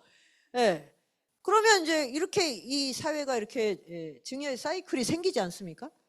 청년이 서울에서 집을 내 집을 마련하겠다고 막 막 투잡, 쓰리잡을 뛰는 이게 정상이에요, 이게? 누가 행복해요, 거기서 세상에? 예. 아파트만 행복할 거예요, 아파트 자체만. 나를 이렇게 귀하게 여기는구나. 아파트에 영혼이 있으면 그렇게 되겠죠. 그래서 이제 앞으로 모든 저기 전설의 고향은 아파트에서 이제 찍게 될 겁니다. 예. 거기가 원기가 드글드글한데요. 저는 이거를 청년들한테서 정말 해방시켜야 된다고 생각해요. 그래서 하여튼 그런 행동과 근데 이제 저 나름의 이제 수행은 정말 치열하게 해야 되는데 네, 지금 많이 게으릅니다. 예. 현장에서 질문하실 분이나 온라인에서 질문 있으세요? 예, 예.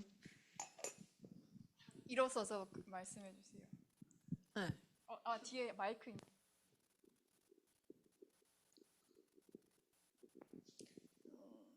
선생님 여기서 뵈니까 너무 반갑습니다.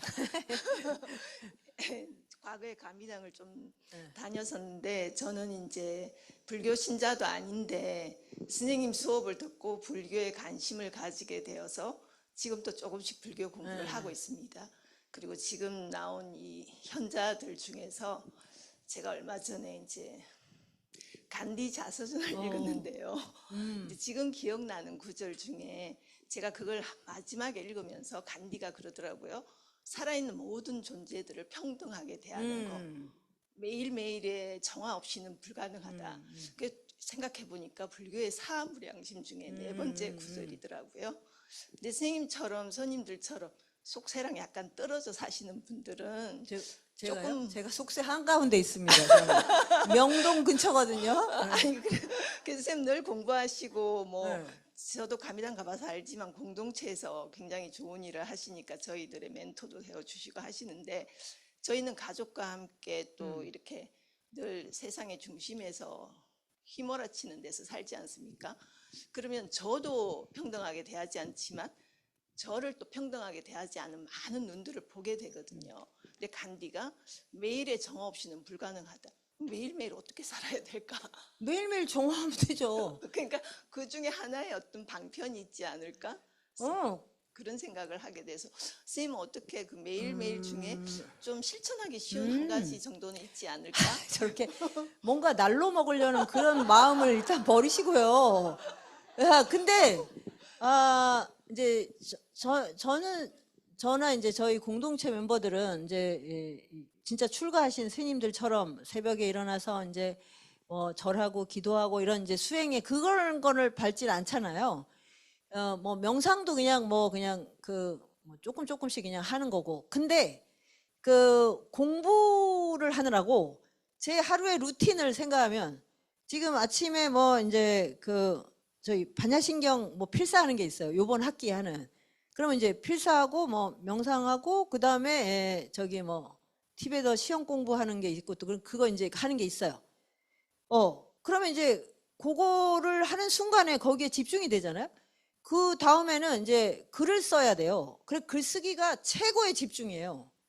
그때는 딴 생각을 할 수가 없어요. 이 반야신경 뺏기면서 딴 생각을 할 수가 있어요. 예, 딴 생각을 막 해요. 읽으면서도 딴 생각을 하고 막 그러잖아요. 글쓰기는 그게 불가능합니다.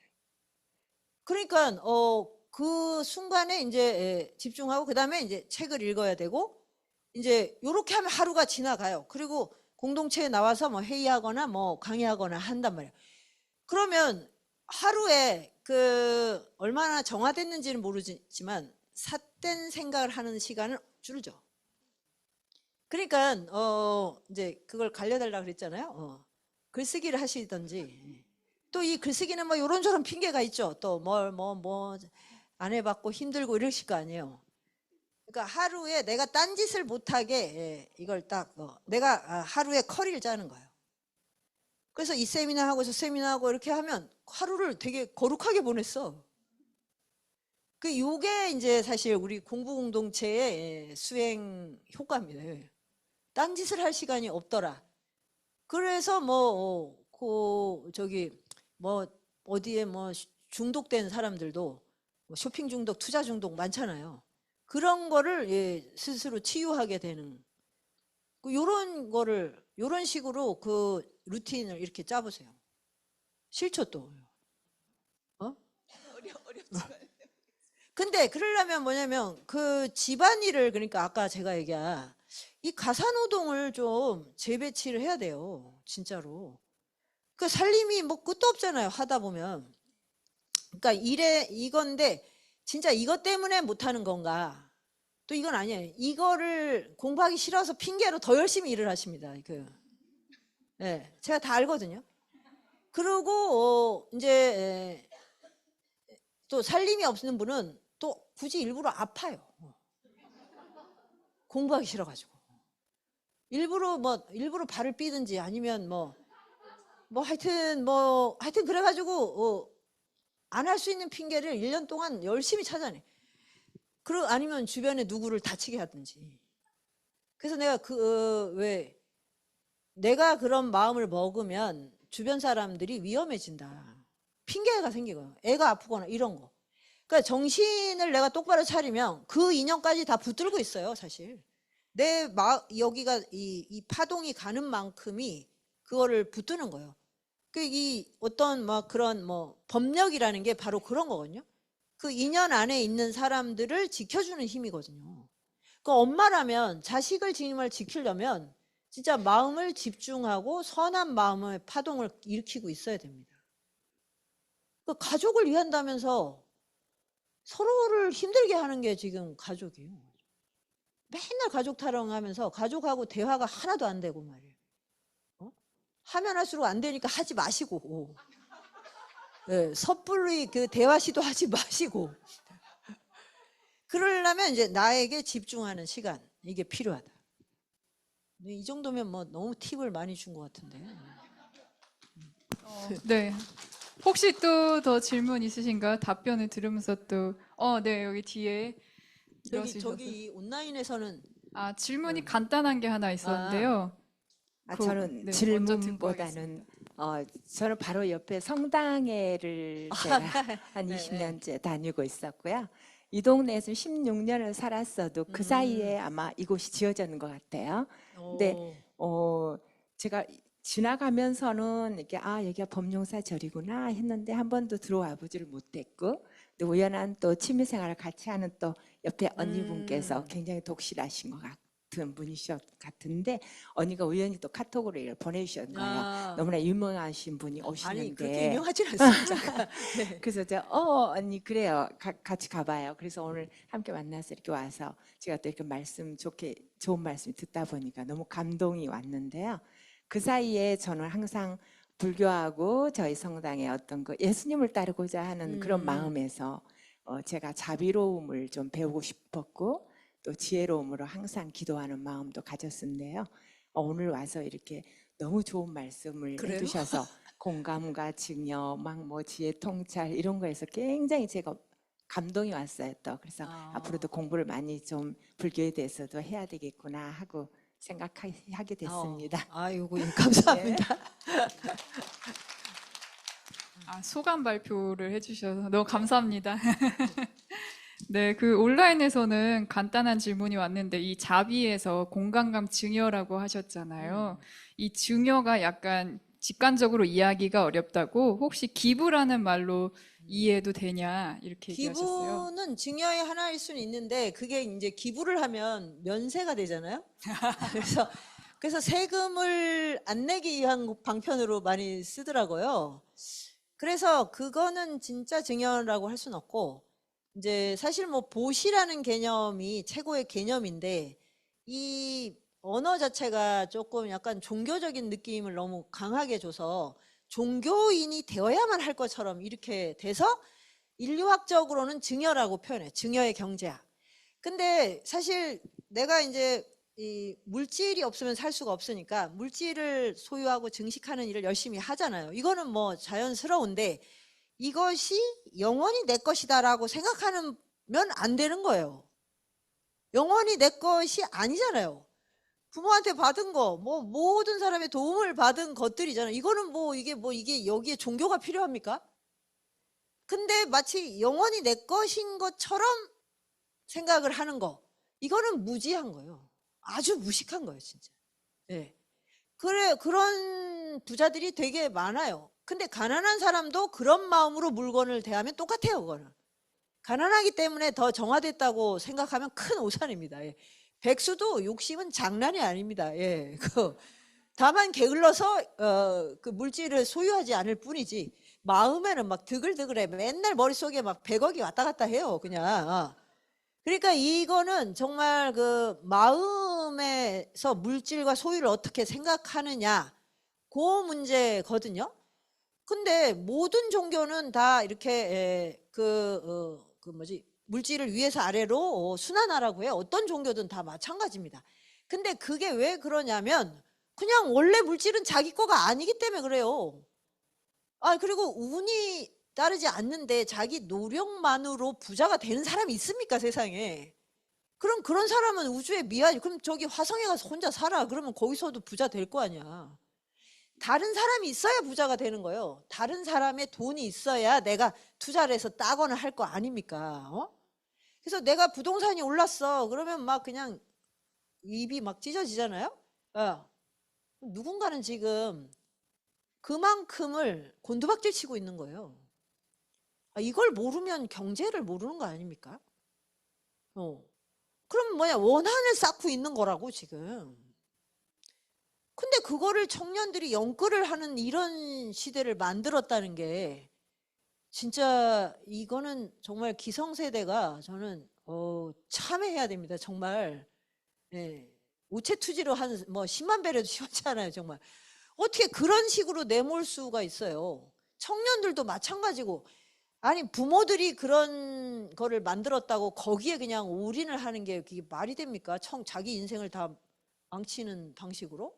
그러니까 거기에 뭐가 지금 빠져 있냐면 내가 가지면 내 거야. 이 내 것에 대한 환상이 어마무지하게 있습니다. 이 세상에 그런 건 없어요. 내가 죽으면 누군가 딴 사람이 써요. 결국. 자, 이런 지점이 하나가 있고, 그러니까 기부는 뭐 이제 우리말에서는 이미 연예인이나 부자들이 뭐 이렇게 약간 이제 이벤트로 하는 뭐 안 하는 것보단 좋은데 그거보다는 좀 더 근본 본질적인 차원, 인간이라면 누구나 해야 되는 것이다. 그리고 증여를 하지 않아도 될 만큼 가난한 사람은 없어요. 이건 마음으로 하는 거기 때문에.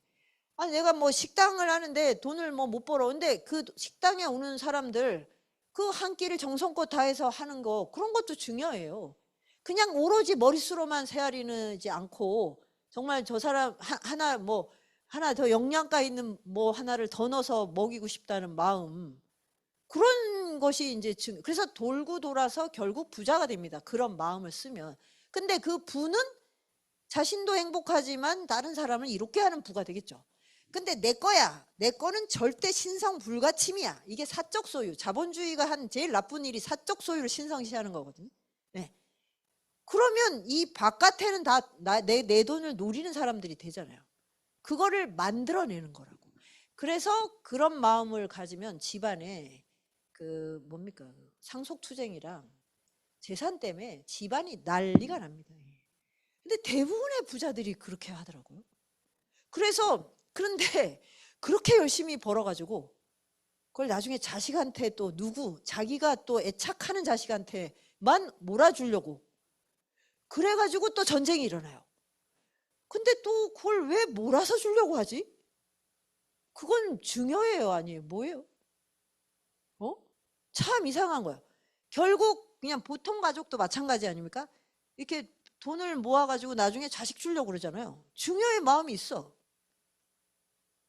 그게 참 희한한 거예요. 근데 다 괴로움이야, 거기. 번뇌만 유발하는 증여를 하고 있어. 왜? 내 거는 절대 누가 건드리면 안 돼. 내 거는 나의 분신인 내 자식한테만 줄 거야. 이것도 참 이런 마음 안에 갇혀 있기 때문에 이 마음, 과연 소유 내 것이 내 것인가, 이거를 정말 생각해야 될 때가 맞습니다. 그러면 이제 그래서 물질적 증여는 사실 불교에서는 아주 1차적 보시라. 그리고 막상 이걸 해보면 그게 별게 아니에요. 왜냐하면 내가 굶주리는데 밥을 준다, 이거는 정말 어렵죠. 밥을 나눠 먹는다, 어려워요. 이거는 정말 그거는 이제 정말 영성이 있어야 돼. 근데 내가 지금 먹을 거 충분히 먹고 집도 뭐 집을 팔아야 되는 것도 아니고. 그런데 뭔가를 나눠주는 거가 그게 뭐가 대단하겠습니까? 근데 그 대단한 것도 대단하지 않은 것도 잘 못하잖아요. 그래서 궁극적으로 두려움을 벗어나게 해준다. 그 무외시라고 하는. 저는 그 말에서 정말 정말 부처님은 정말 대단하다. 뭐 무주상보시까지는 좀 뭐 응용을 하면 될 것 같아. 예. 물질에 대해서. 근데 정말 최고의 보시는 두려움으로부터 벗어나게 해줍니다. 와, 그 경지는 정말 그래서 내가 정말 의사로서의 치유 능력과 그런 인생의 지혜가 있어서 정말 막 우울증에 빠지고 막 괴로운 사람에게 뭔가 그걸 벗어나는 길을 알려줄 수 있다면 진짜 이건 이게 진짜 멋있는 일 아니에요, 이게? 이런 것을 열망을 해야 돼요, 청년들이. 그래서 이제 그런 증여, 그러니까 자본주의 안에서 물질과 화폐를 증여하는 거는 너무 당연하고, 자본주의도 뭐 그렇게 내 거 하면서 우리가 이 복지가 사실 어마어마하게 되고 있잖아요. 그 공원이라든가 무슨 뭐 도서관이고 전부 다 그건 증여예요, 증여. 예. 그런데 일상에 마음 안에 들어와 있질 않아요, 사람들이. 예. 그렇게 공적 자산을 많이 쓰면서도. 그게 참 이상한 거예요, 이게. 그래서 저는 불교가 그런 역할을 정말 해. 그냥 모든 물질은 내가 최선을 다해 일구되 증여해야 된다. 그러면 사기를 치려는 생각이 사라집니다. 그렇지 않나요? 내가 이걸 나눠야 돼, 이런 사람이 사기를 쳐가지고 다단계를 해서 내가 돈을 더 늘리겠어, 이러겠어요? 그러면 이게 경제학적으로 굉장히 이제 모든 모순을 극복할 수 있거든요. 올바로 벌고 제대로 나눌 수 있는 이 마음이 보통 사람들한테 다 그냥 자리 잡게 되면 경제에 지금 정치인들이 해결하겠다고 막 하는 많은 문제가 해결됩니다. 네. 저는 이제 저도 그렇고 이제 저는 뭐 이제 그 처자식이 없으니까 그런 고민이 없어요. 내 돈은 내가 마음대로 쓴다. 그래서 내가 올바르다고 생각하는데 마음껏 쓴다. 이게 그래서 나야말로 진정한 슈퍼리치다.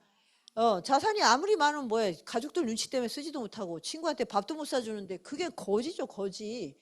그런 부자가 너무 많다는 게 참 안타까운데, 저는 처자식이 없으니까 뭐 정말 이 자유를 누리는데, 그 아주 스위트홈을 누리는 이제 중년들이 있어요, 그 아줌마들. 그래서 그 아줌마들한테 정말 좀 각성해라, 대우각성해라. 부모가 그렇게 막 돈에 막 아등바등하면 자식이 그거밖에 안 배워요. 살만한데 왜 그렇게 하냐. 예. 그런 거를 이제 고전에서 배우기 때문에, 그러니까 가족이 있어도 얼마든지 그런 증여를 할 수 있는데, 일단 마음을 여는 게 제일 중요하죠. 그러면 내 자식, 남의 자식이 공부한다 그럴 때도 내가 뭔가 도와줄 수 있고, 정말 뭐 아프다 그러면 이제 같이 마음을 다해서 치유해주고, 이게 자연스러워야 돼요. 근데 주로 돈을 주고받는 게 투자나 아니면 빚을 갚아주는 방식으로 돈을 주고받더라고요. 저는 그거는 정말 지혜가 없는 거라고 생각해요. 그런 뭐 사업을 한다, 투자를 한다, 뭐 또는 뭐 빚을 뭐 어쩌고 할 때는 절대 도와주면 안 돼요. 그건 무자비하게 끊어야 돼요, 정말. 저는 제 가족들한테 그렇게 해요. 그리고 선포를 했어요. 그런 일에 할 때는 본인이 감당해라. 뭐 대출 받아서 뭐 아파트를 한다 그럴 때는 스스로 감당해라. 근데 대신 공부를 한다거나 아니면 애가 아프다거나 뭐 또 정말 뭐 생활비가 없다. 백수여서 이제 좀 늘 생활비가 근근한 이 형제가 있거든요. 그거는 생활비는 도와준다. 사람이 이제 그건 나눠야 되니까. 저는 이런 지혜가 정말로 필요하고, 그래야지 이제 우리가 돈으로 인한 괴로움을 벗어나지 않을까. 이 얘기는 왜 나온 거죠? 근데? 증여, 기부, 네. 제가 여러분이 너무 이렇게 귀를 쫑긋해서 들어주셔가지고 자꾸 말을 이렇게 많이 하게 되네요. 좀 네. 예. 요 시간이 3시가 넘어서 더 뭐 이야기가 있지만 질문은 여기까지로 마치겠고요.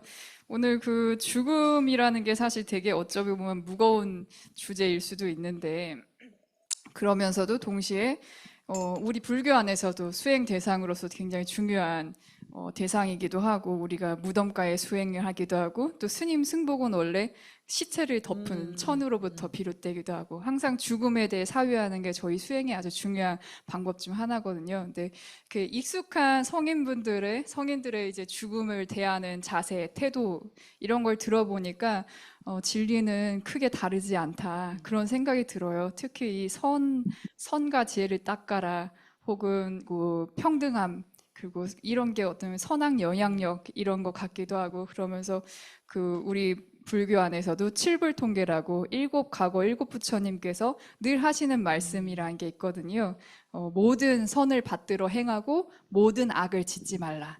이것이 그렇게 해서 스스로의 마음을 깨끗이 하는 게 불교다. 이런 말이 있거든요. 그래서 그것과 다 일맥상통했던 가르침이었던 것 같아서 오늘 너무 좋은 말씀을 잘 들었습니다. 또 선생님은 제가 책을 읽으면서도 늘 느끼는 건데 이 인문학 강의가 이렇게 즐겁기가 쉽지 않잖아요. 그죠? 아니 그게 무슨 말씀이십니까? 아니, 인문학 원래 재밌는 거예요. 물론 그렇죠. 예, 공부를 좋아하시는 분들은 와. 즐거운데 사실 인문학 강의 하면 분명히 여기 다 좋으시거든요. 근데 여기 나이도 굉장히 있으신데 너무 눈을 이렇게 초롱초롱하게 들으시고 또 저희 지금 줌에도 저희가 99명밖에 못 들어오거든요. 꽉 찼어요. 그 줌이 100명이 딱 들어오셨거든요, 지금. 그래서 아마 100명 이상이 수용이 가능했으면 더 많은 분들이 들어오셨을 것 같아요. 오늘 너무 이 역설적 웃음을 저희와 함께 해주신 고미숙 작가님께 다시 한번 큰 박수 부탁드립니다. 네, 감사합니다. 감사합니다. 혹시 선생님 그 책 사인을 받고 싶거나 하시면 지금 빨리 받으시면 될 것 같아요. 감사합니다.